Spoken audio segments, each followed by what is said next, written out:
What's going on, guys? Welcome back to the Contractor Secrets Podcast. Today, I spend a little time diving deep into really what's going on in my business. Some of you will resonate with it. Some of you will relate to it. Some of you will look at it and say, I do not want to go through that. I will make some changes. So this is super exciting because I was able to kind of articulate some real life experience of what's going on in my business. So if you want to hear a little bit about it, stay tuned. It starts right now.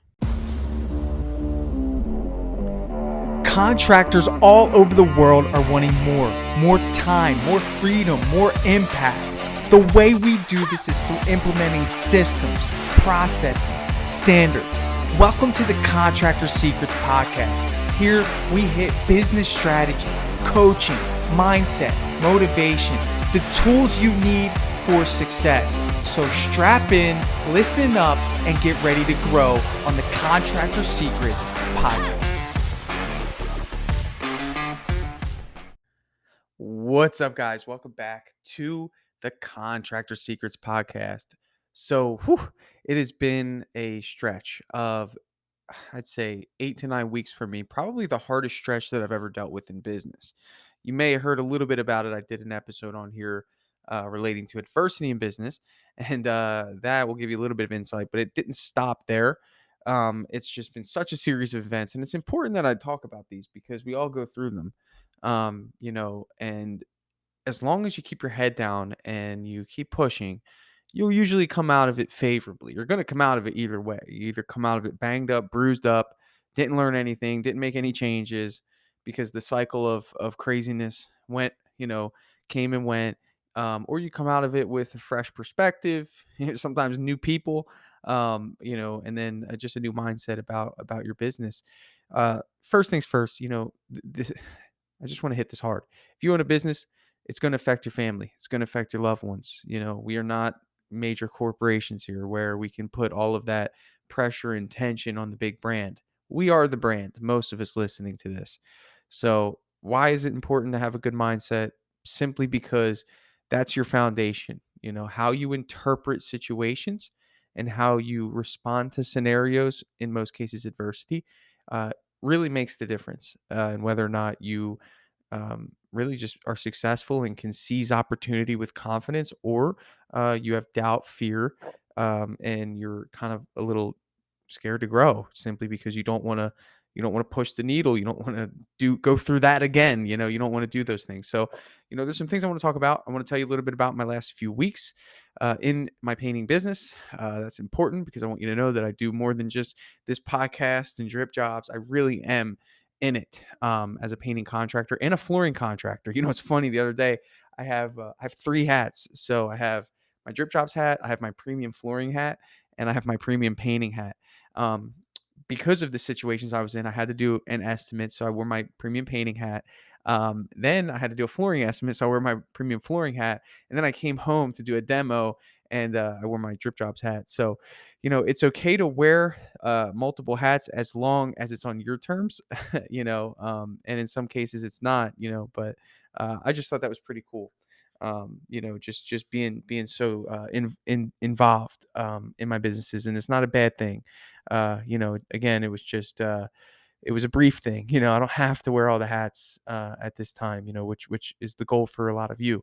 So with that said, I want to talk to you about the last 6 weeks. So I came home from that event and that I did back in May, and this is how far back this storm that my business was in has been. I mean, it really was. I mean, we got hammered with customers that were just different than what we're used to. I mean, right off the bat, my team got hit with an interior on a job that I took, my fault, uh, with fresh drywall.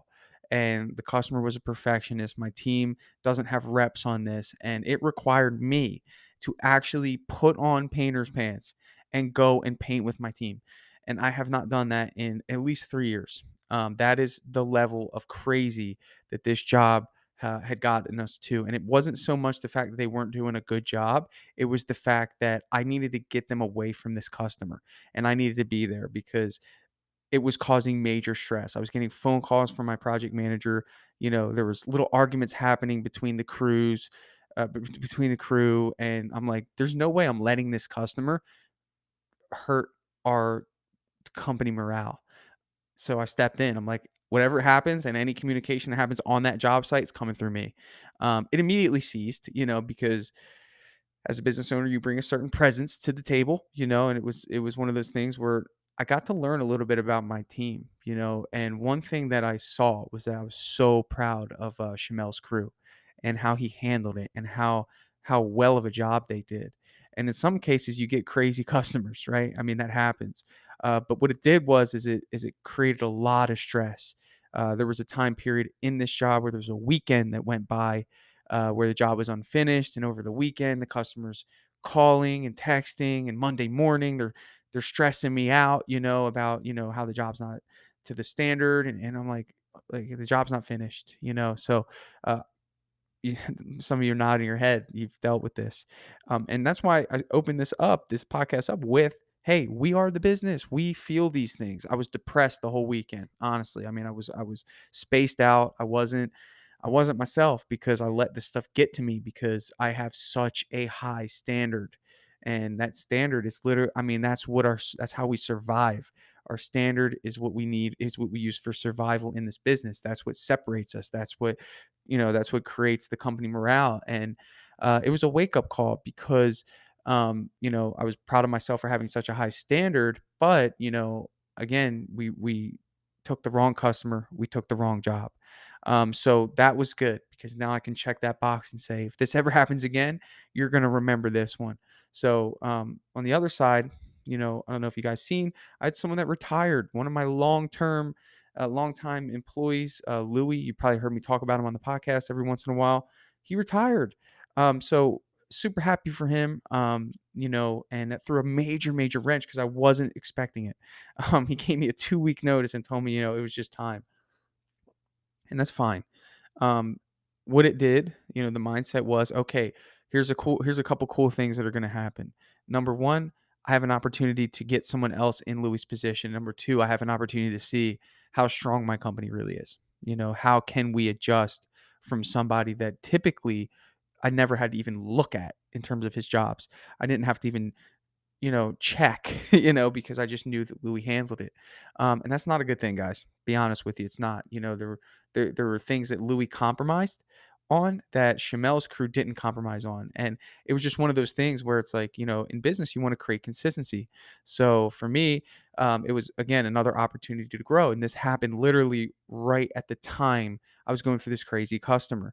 So, typically my business is like cherry, man. Like we're smooth, we put enough guys on the job where it's never really a problem, but we had a crazy customer. My longest tenured, most experienced craftsperson retires. Okay, so that was my week. What does that mean? Well, that means how someone had to step up.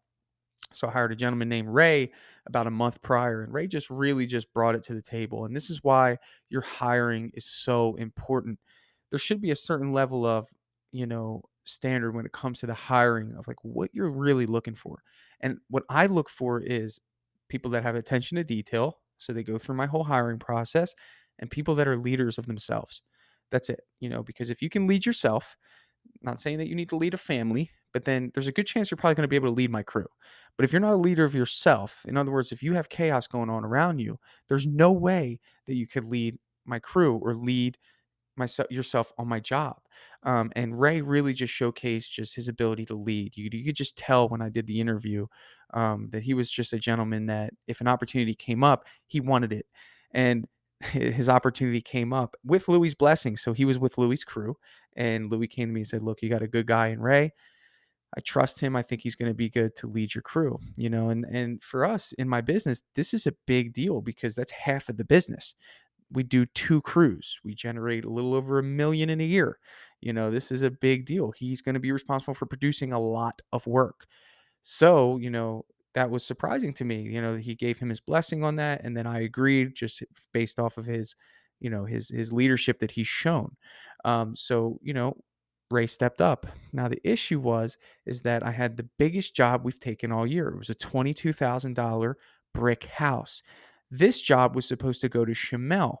Chamel seasoned, knows exactly what to do, knows the approach, knows how to do it. So what happens? Shamel is behind on the crazy customer that I had to go help him with. And then I had to give that job to Ray, his first job. This was an absolute challenge. Okay. Again, this required me to have to go back into the field. I had to be there every single day, game planning with Ray and his three that he had. And what did this do? Man, this really opened my eyes to the crew members that were on Louis' team. This showed me, hey, these guys are not up to par. From what I understood, based off of just hearing things from Louis and seeing the quality of his work, his team was firing off of all cylinders. Well, some of the two of the four were falling through the cracks. Their work ethic was subpar. Their attention to detail was subpar. Their attitudes were subpar. And I didn't really know this because I was just so far removed. You guys know this. I work from the office all day. And again, I have a certain level of trust with my team. And unless I was forced to really get into the field, chances are I would have never saw it. So I get into the field, I start paying attention to how some of the prep is being done. I start paying attention to how some of the flow is being done, and I'm not happy. Ray has one right-hand man. He was the spray guy for the crew. So he was responsible to do all the heavy spraying soffits, spraying gutters, spraying doors, right? So this is where Ray never really had skills in. He never had to do it. So he was just, Ray was managing and handling cut work and customer relationship. And then Wayne was handling spraying and doing all that stuff. So it was kind of good because Ray had a strong hand with him as we refined this crew. So during that week, the two members that Ray had with him, I personally had to let them go, as tough as that was. So now I got Shamel still battling his other customer over there, very close to getting done. And I have Ray with one other person on a $22,000 job. So what did I have to do? I had to reference my hiring. I had to get going on hiring. So as I'm getting going on hiring, like the customer, she really liked me because I sold this job. I did this estimate. And I had Chris, my supervisor slash estimator, he was helping Ray out now. So I have three guys on the job, but she could tell something was off because I promised her that there'd be 4 or 5 guys, typically like I usually do. So I went right back to my hiring system, and I knew I had to do it ASAP. So I had an applicant come in. His name was Jeremy. Jeremy, oh man, like this kid is one of the hungriest kids I've ever brought in. He works overnight at Walmart 3 nights a week and wants to be a full-time painting contractor. He went to school, he went to trade school for industrial painting and never had an opportunity to use his skill sets. So, for me, it was just one of those things where, you know, I saw an opportunity to give someone an opportunity who really wanted it. And typically I'm like, hey, don't say, come start tomorrow. He went through my process. He filled out the application, went through the form, phone interview, sat down, in-person interview. I'm like, hey man, listen, I need you to start tomorrow. We're on a big job. As long as the background check comes back, which usually it does really quick, you're good to go. So it actually worked out really good. I was able to bring Jeremy on the job. So now we have a crew of three: Ray, Wayne, Jeremy, and Chris is helping out. Again, massive job. On the other side, I got Shamel finishing up finally that crazy job he was on. And then I put them on a massive airplane hangar slash home. If you guys are in my Facebook group, you probably saw it. It's the big blue one. Um, Another 20 some $1,000 job. So you guys got to understand, like typically my job sizes are between 5 and 6,000 on average. We're getting hit back to back, and I didn't plan it this way. It just happened this way.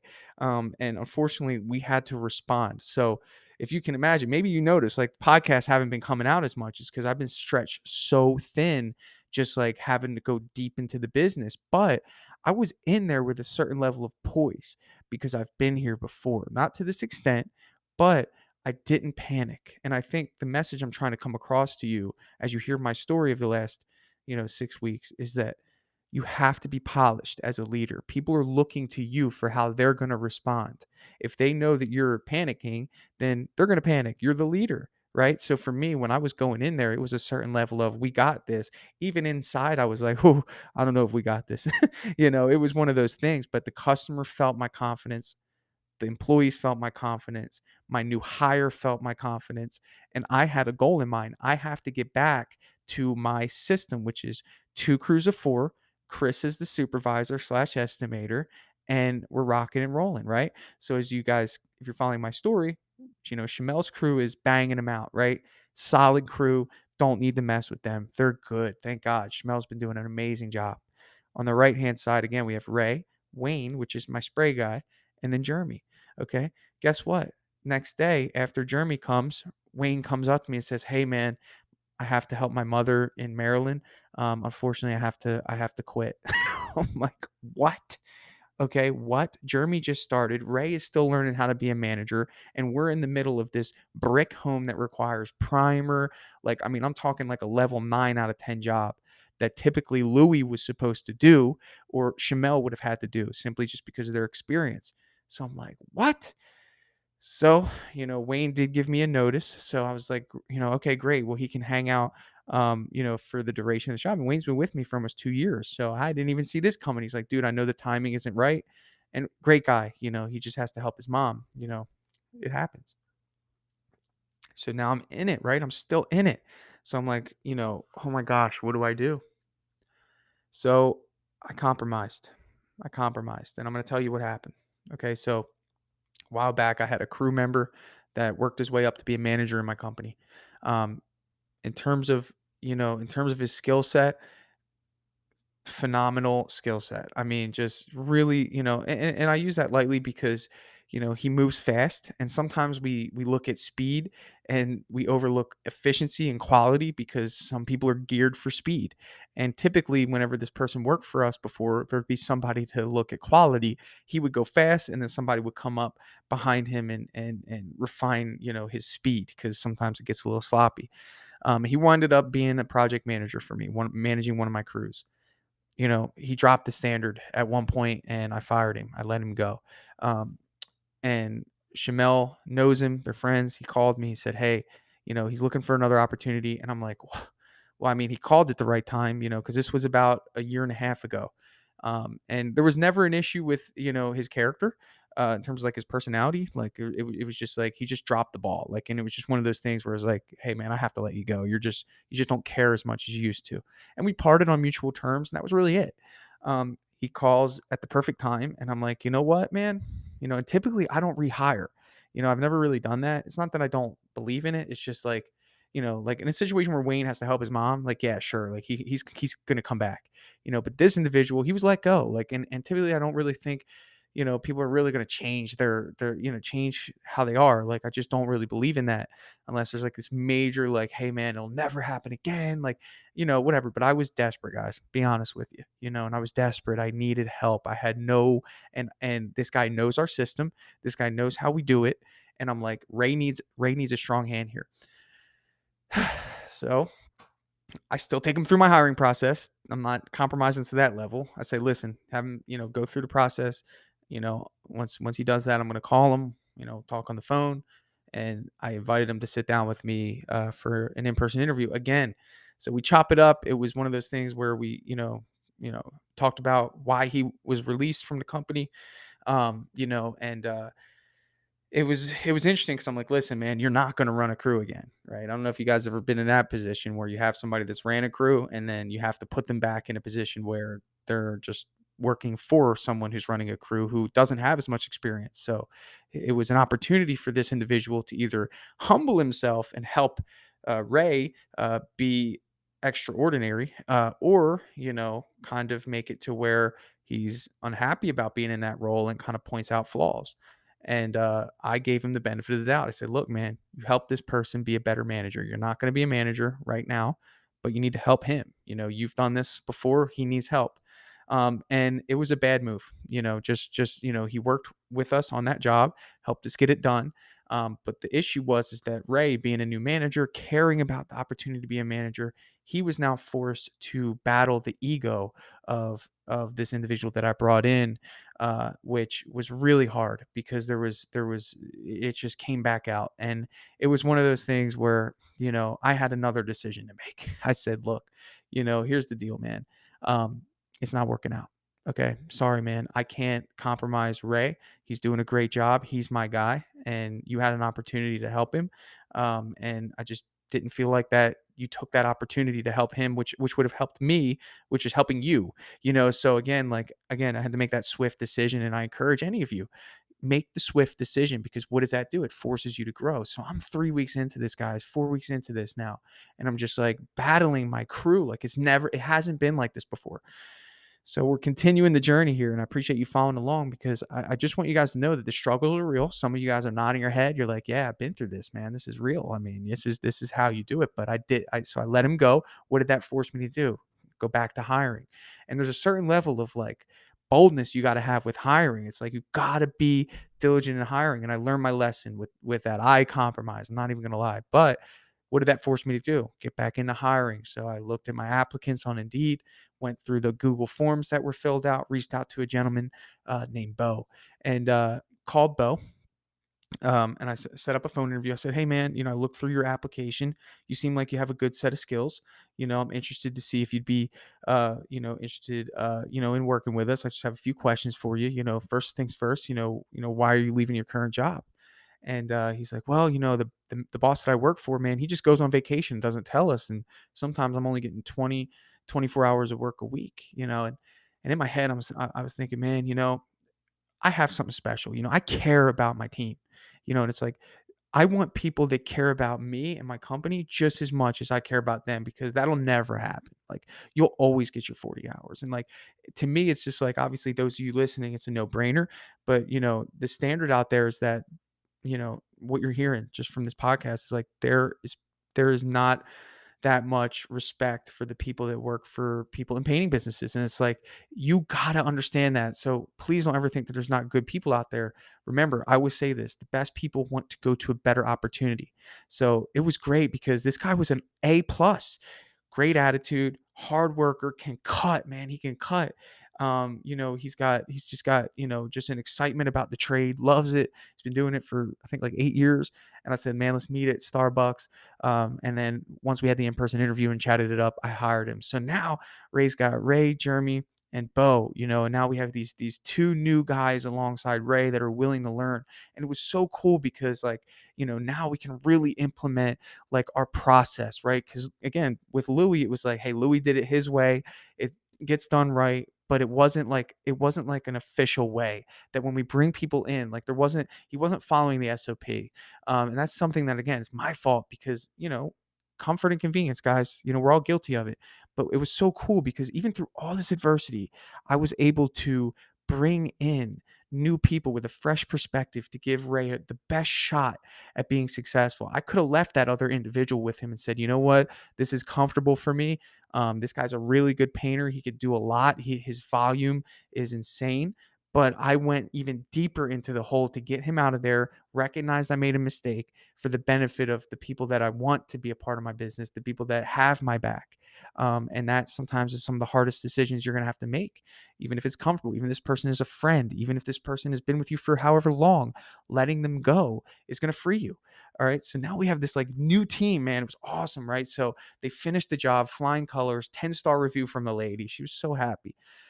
Wayne now retires. Now the guys are on their own, right? So it's been a little rocky, right? Because now Ray has two kind of newbies. No one on the team can really, really spray. Ray's been learning, so Ray's kind of getting it. And we do a lot of soffits, doors, things that require spraying. So they go and do a job by themselves, and I'm thinking that they're gonna hit it because they just came off of a really strong job.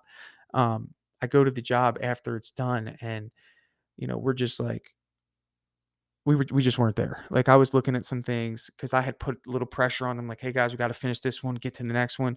And I get to the job, and like, there's misses, there's overspray, there's like little things that, like, I'm just like, this is not our standard. I've never been so like shocked at what my team put out. And I call Ray. I'm like, Ray, dude, you got to come over here like now. We got to go through this. And the customer came outside, and I'm like, listen, I know that you're seeing some things, and I know you're a little upset, please consider this an unfinished job. Please give me to the end of today to get this right. Because the team had already left at 10 o'clock because the goal was for them to leave at 10 o'clock and go start the next job. I called Ray and was under the impression that it was ready for me to check, or ready for Chris to check.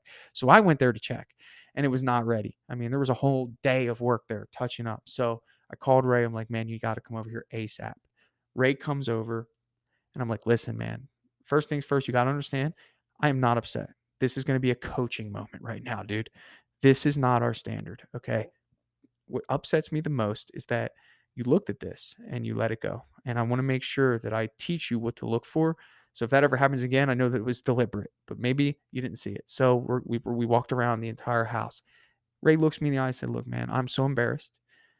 I'm going to make this right. This will never happen again. And in my head, I'm thinking, like, what an attitude to have. So, what an attitude to have. He handled it. He brought the guys back to the house. He called them. We stopped the other job. We called them back. Everyone worked till about 5 or 6. Customer was so happy. We even threw in painting his porch just as an extra, just to say thank you. So we got a 5-star review from the customer, and Ray made it right. And what I said is like, again, it affirmed to me, you can't teach character. You can teach skill. And I'm so glad that during my hiring process, during this crazy time, although it was crazy, I was able to filter out the people that aren't the best fit for my company. I was able to filter out the processes that weren't the best fit for my company. And I was able to, like, if all that adversity hadn't happened, then I'd still have the same crews slowly compromising every single job.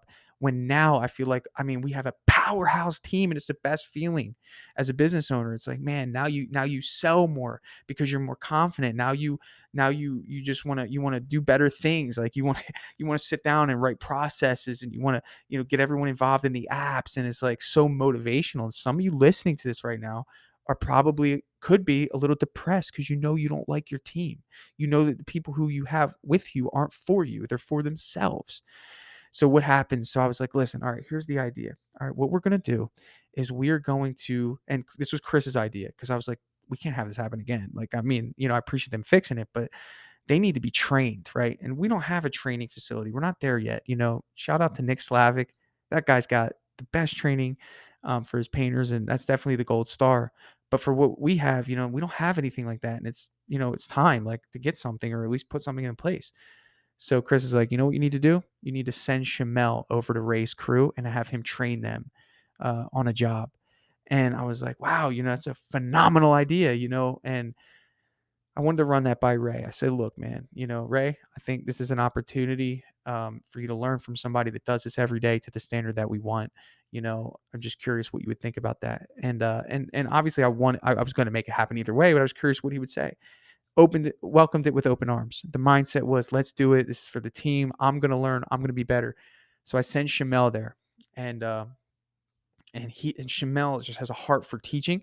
What was amazing about the whole thing is that when I got the phone call, actually Shamel FaceTimed me on the job. He's got Ray on the roof spraying softs perfectly. He's got a sprayer in Jeremy's hand, and he's got Bo doing something. And it's like, like, that team came alive because they were taught the right way.